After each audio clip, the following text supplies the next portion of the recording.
राधे राधे प्यारे विद्यार्थियों, P block chapter में जो नाइट्रोजन फैमिली थी उस नाइट्रोजन फैमिली में आज अपन पढ़ने जा रहे हैं नाइट्रोजन फैमिली की एक विशेष गैस PH3 या फिर मैं कहूं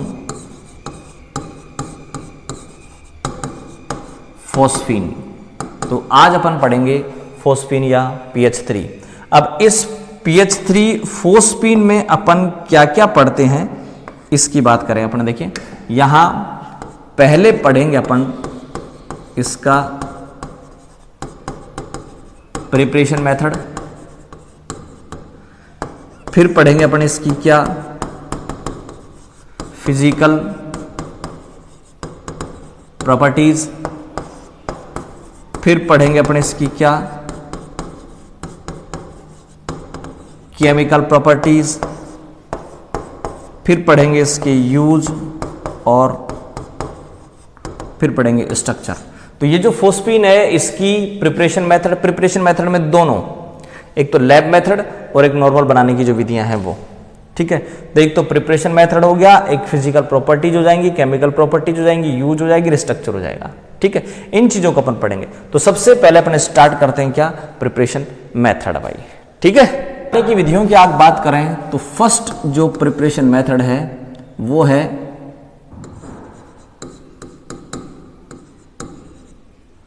कैल्शियम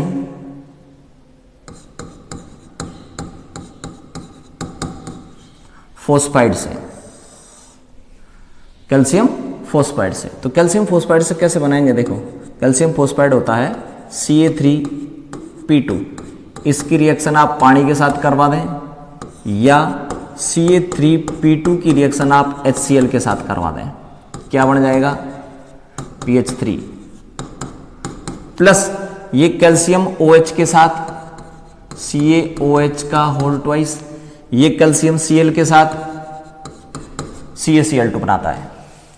तो फॉस्फीन बनाने का पहला मेथड हो गया कि कैल्शियम फोस्फाइड की क्रिया या तो पानी के साथ करवा दो या HCl के साथ करा दो, फॉस्फीन बन जाएगी।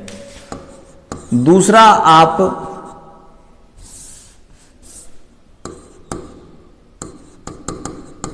सोडियम फोस्फाइड भी ले सकते हैं।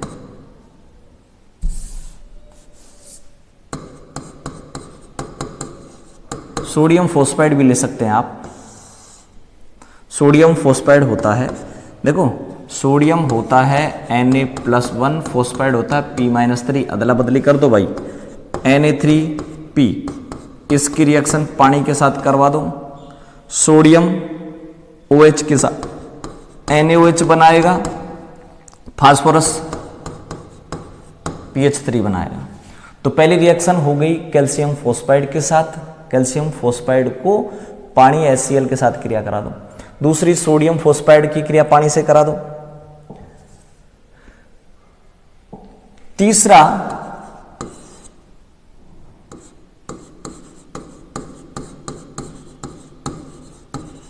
फॉस्फोरस एसिड से। फॉस्फोरस एसिड होता है भाई H3PO3। इस H3PO3 को अगर गर्म किया जाता है तो ये H3PO4 में और PH3 में कन्वर्ट हो जाता है।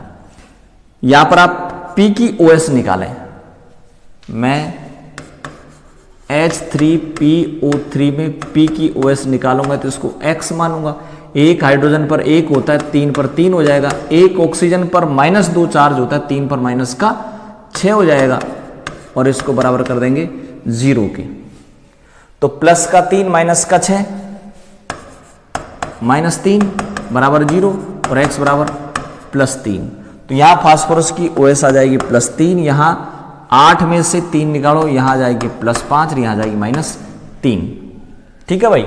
तो यह आपने OS निकाली। अब आप देखें भाई +3 से +5 OS में वृद्धि, OS में वृद्धि होता है ऑक्सीडेशन।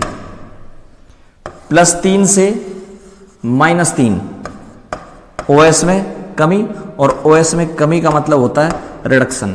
तो ध्यान रखना, एक ही पदार्थ का ऑक्सीडेशन हो रहा है और उसी पदार्थ का रिडक्शन हो रहा है। ऐसी रिएक्शन कहलाती है डिस्प्रोपोर्शनेशन या असमानुपातन विक्रियाएं, एक ही पदार्थ का ऑक्सीडेशन, एक ही पदार्थ का रिडक्शन हो जाए तो ऐसी रिएक्शनें डिसप्रोपोर्शनेशन कहलाती हैं भाई। तो यहां पर ये जो फास्फोरस एसिड है, इस फास्फोरस एसिड का असमानुपातन हो जाता है, जिसके कारण आपको क्या प्राप्त हो जाएगी, फोस्फीन pH3 प्राप्त हो जाएगी भाई। ठीक है, मैं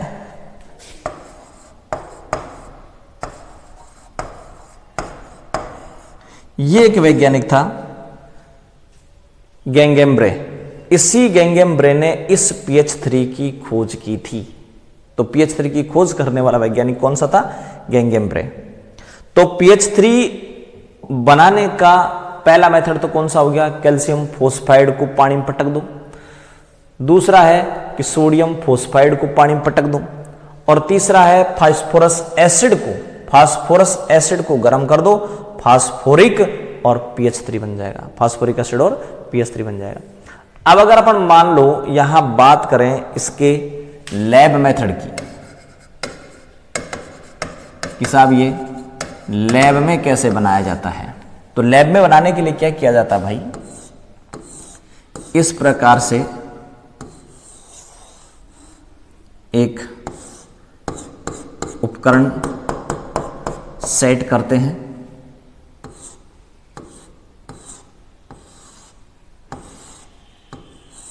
ठीक है,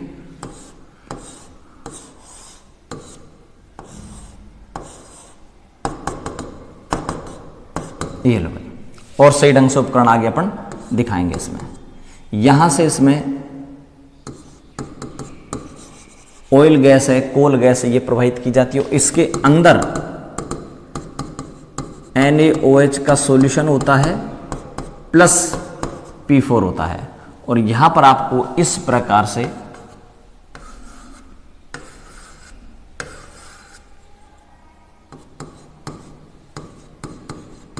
वर्टेक्स रिंग बन जाती है भाई। तो ये इसका लैब मेथड है। तो लैब मेथड में क्या किया देखो, P4 प्लस NaOH का सॉल्यूशन, इसको आपने गर्म किया, और इसको गर्म करने पर आपको मिला क्या, pH3 मिला, और pH3 के साथ साथ NaH2PO2 बन गया भाई। तो आपको क्या प्राप्त हो गया बताओ, pH3 प्राप्त हो गया। NaOH के एक्वस सॉल्यूशन फोस्फीन pH3 होता है, और ये हाइड्राइड ऑफ फॉस्फोरस होता है, और इसकी खोज गैंगेम्ब्रे नामक वैज्ञानिक ने की थी 1783 में।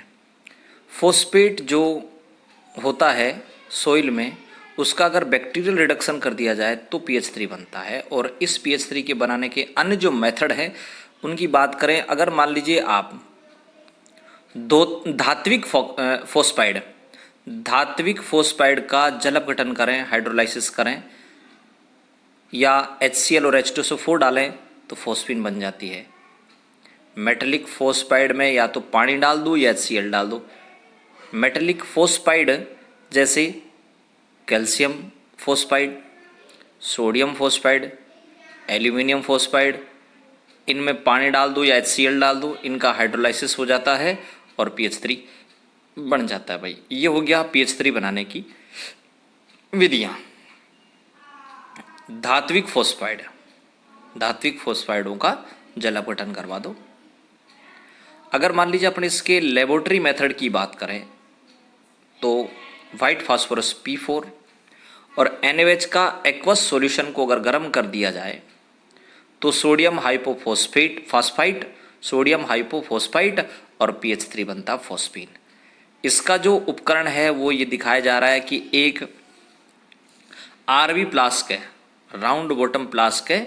इस राउंड बॉटम फ्लास्क में NaOH का सॉल्यूशन है और व्हाइट फास्फोरस है, और इसको गर्म किया जा रहा है। और यहाँ पर CO2 या ऑयल गैस लगातार प्रवाहित की जा रही है इनर्ट एटमॉस्फेयर के लिए। तो CO2 और ऑयल गैस इनर्ट एटमॉस्फेयर के लिए प्रवाहित की जा रही है, और NaOH का सॉल्यूशन है और वाइट फास्फोरस है। अगर इसको गर्म कर दिया जाएगा तो इसको गर्म करने पर फोस्फीन pH3 बनती है। और यहाँ पर इम्प्योरिटीज़ होती है P2H4 की, और वो P2H4 वायु में जलता है और जिसके कारण वोर्टेक्स रिंग बनती है। तो इम्प्योरिटी होती है इसमें P2H4 की, जो वायु में जल करके वोर्टेक्स रिंग बनाती है।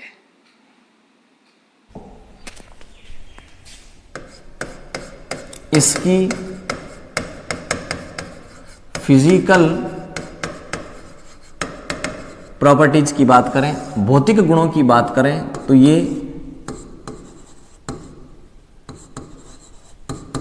इनसोल्युबल इन वाटर, पानी में नहीं घुलती, पानी में नहीं घुलती, ध्यान रखना, pH3।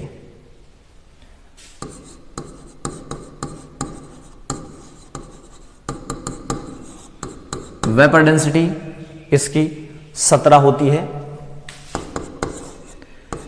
184 केल्विन पर ये लिक्विड में चेंज हो जाता है और 139 केल्विन पर ये सॉलिड में चेंज हो जाती है। कौन? pH3। अगर इसका टेम्परेचर कम किया जाए, ठंडा किया जाए, तो 184 केल्विन पर तो लिक्विड में चेंज होगी और 139 केल्विन पर ये सॉलिड में चेंज हो जाती है भाई। और ध्यान रखना, ये एक टॉक्सिक गैस है, विषैली गैस है। तो ये इसकी फिजिकल प्रॉपर्टीज होगी कि पानी में नहीं घुलता, इसका वाष्प घनत्व 17 होता है और लिक्विड में 184 केल्विन पर, 139 पर सॉलिड में चेंज हो जाता है और ये एक टॉक्सिक गैस है भाई। ठीक है, ये इसकी फिजिकल प्रॉपर्टीज हो गई। फिजिकल प्रॉपर्टीज के बाद अपन बात करते हैं इसकी क्या, केमिकल प्रॉपर्टीज। केमिकल प्रॉपर्टीज का मतलब अपन बात कर रहे हैं इनकी रासायनिक गुणों की, रासायनिक गुणों की। और सबसे पहले मैं बात करता हूं इसकी बेसिक नेचर की, क्षारीय प्रकृति। तो ध्यान रखना, ये pH3 अगर HI के साथ रिएक्शन करता है तो PH4I बनाता है। ये HI एसिड होता है भाई, इसका मतलब ये बेस होना चाहिए, क्योंकि एसिड और बेस रिएक्शन करके साल्ट बनाते हैं। ठीक है, और वैसे भी इस pH3 में P के ऊपर लोन पेयर होता है, जिसको ये डोनेट कर सकता है, जिसके कारण ये बेसिक नेचर शो कर सकता है। और इस रिएक्शन में अपन ऐसे कहेंगे कि ये किसके साथ रिएक्शन कर रहा है? HI के साथ। तो HI एसिड है, तो एसिड के साथ रिएक्शन कर रहा है, इसलिए बेस होगा। दूसरा, अपन इसकी स्टेबिलिटी की बात करें तो ये जो pH3 है, ये pH3 713 केल्विन टेम्परेचर पर और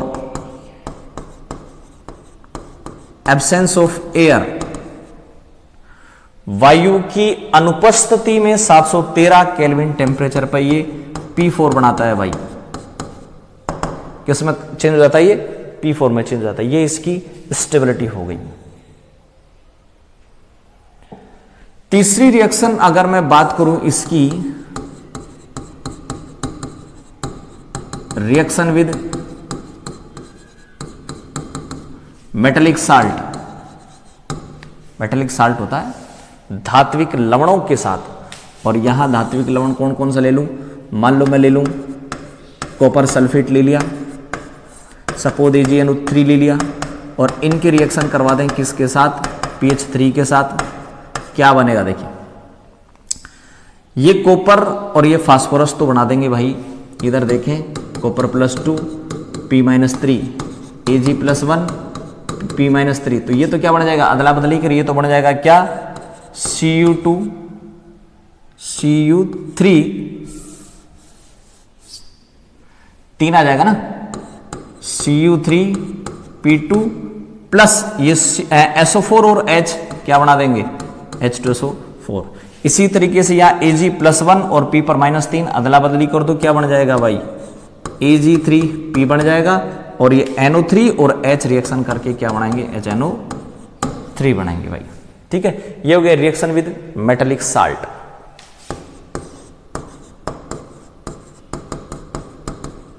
एडिशन कंपाउंड। एडिशन कंपाउंड का मतलब होता है योगात्मक यौगिक। AlCl3 के साथ रिएक्शन करवा दें। ठीक है, या SnCl4 के साथ रिएक्शन करवा दें PH3 की, तो यहां पर ये योगात्मक यौगिक बनाता है, एडिशन यौगिक बनाता है। कैसे? AlCl3 dot 2PH3 SnCl4 dot 2PH3। तो ये हो गया कि ये एडिशन कंपाउंड बनाता है PH3 AlCl3 और SnCl4 के साथ। तो ये तो हो गया रिएक्शन विद मेटेलिक साल्ट, ये हो गया एडिशन कंपाउंड का फॉर्मेशन भी ये करता है।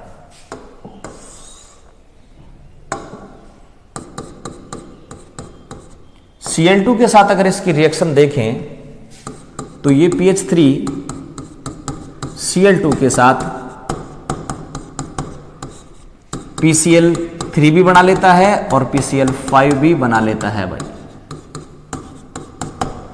ठीक है, बैलेंस कर लेंगे अपन रिएक्शन को। तो ये जो PH3 है वो Cl2 के साथ रिएक्शन करके PCl3 और PCl5 दोनों का फॉर्मेशन कर लेता है भाई। ठीक है, तो ये अपने पास हो गई PH3 की रिएक्शन है।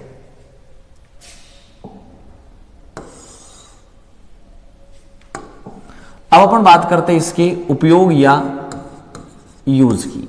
तो ध्यान रखना,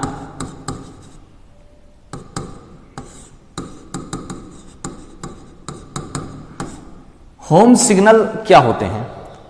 होम सिग्नल होते हैं भाई कि जैसे मान लीजिए समुद्री जहाज हैं, वो तैरते तैरते तैरते दूर तक चले जाते हैं और दूसरे जहाजों को, दूसरे शिप को अगर उनको कोई सिग्नल देना होता है तो उसे बोला जाता है होल्म सिग्नल। और वो होल्म सिग्नल दिए कैसे जाते हैं? उनके पास डिब्बे रहते हैं छेद किए हुए, और उन डिब्बों में भराता रहता है कैल्शियम कार्बाइड CaC2 और कैल्शियम फोस्फाइड Ca3P2, कैल्शियम कार्बाइड और कैल्शियम फोस्फाइड।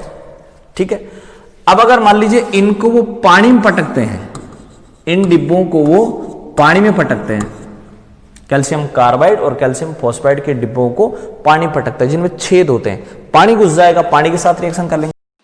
फोस्फीन के अगर अपन उपयोग देखें तो इसका एक इम्पोर्टेंट उपयोग है होम्स सिग्नल में। और ये होम्स सिग्नल होता क्या है कि कैल्शियम फोस्फाइड और कैल्शियम कार्बाइड, इन कैल्शियम फोस्फाइड और कैल्शियम कार्बाइड इनको एक डिब्बे में बंद करके रखा जाता है जिसमें छोटे छोटे छिद्र होते हैं। और जब इस डिब्बे को पानी में फेंक दिया जाता है तो आग पकड़ लेती हैं बाहर निकलने वाली गैसें। बाहर कौन सी गैसें बाहर निकलती हैं? बाहर निकलने वाली गैसें हैं एसिटिलीन, फोस्फीन और इम्प्यूरिटीज P2H4। P2H4 हवा में आग पकड़ लेता है और उसी आग के कारण फोस्फीन और एसिटिलीन जलती हैं भाई।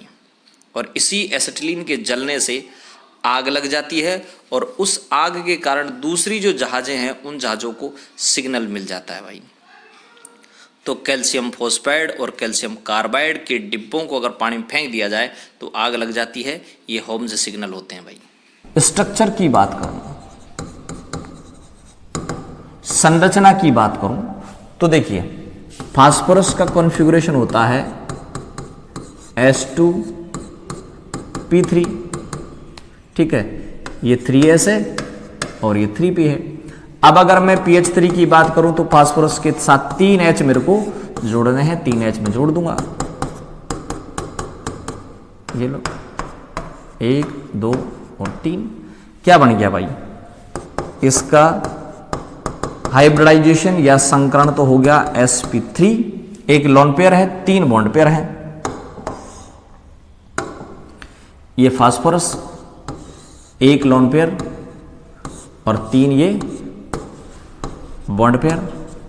यहां बॉन्ड एंगल 93.6 डिग्री का होता है और ये 142 पिकोमीटर की बॉन्ड लेंथ होती है। और इसकी जो स्ट्रक्चर है वो क्या हो गई भाई? पिरामिडल।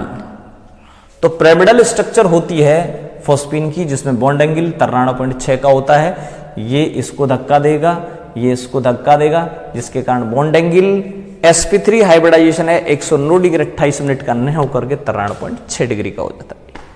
ठीक है, तो ये अपन ने पढ़ लिया क्या? PH3 phosphine.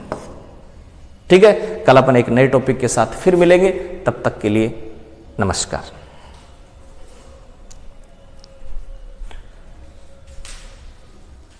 वो भी तो है। pH3 और अमोनिया की स्ट्रक्चर की बात की जाए, दोनों का कंपैरिजन किया जाए, तो अमोनिया और pH3 दोनों की स्ट्रक्चर पिरामिडल होती है, लेकिन अमोनिया में बॉन्ड एंगल 107 का होता है, जबकि pH3 में 93.5 का है। इसका रीजन क्या है? देखिए, इसका रीजन है कि जो सेंट्रल एटम है वो एक तो नाइट्रोजन है NH3 में, और फॉस्फीन में है फास्फोरस, और इनकी जो इलेक्ट्रोनेगेटिविटी है उनका डिफरेंस है कि नाइट्रोजन की इलेक्ट्रोनेगेटिविटी फास्फोरस से ज़्यादा होती है भाई। इसलिए इलेक्ट्रॉन डेंसिटी नाइट्रोजन पर ज़्यादा होगी, ज़्यादा इलेक्ट्रॉन डेंसिटी होगी नाइट्रोजन के ऊपर।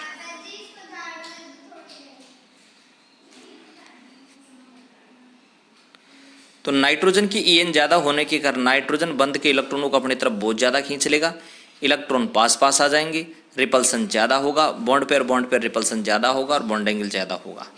तो नाइट्रोजन की EN, केंद्रीय परमाणु की EN अगर ज़्यादा होगी तो बॉन्ड एंगल ज़्यादा होता है भाई। ये lone pair bond pair repulsion है, ये बॉन्ड पेयर रिपल्सन है। तो यहाँ जो बॉन्ड एंगल है वो 93.5 डिग्री का बॉन्ड एंगल है।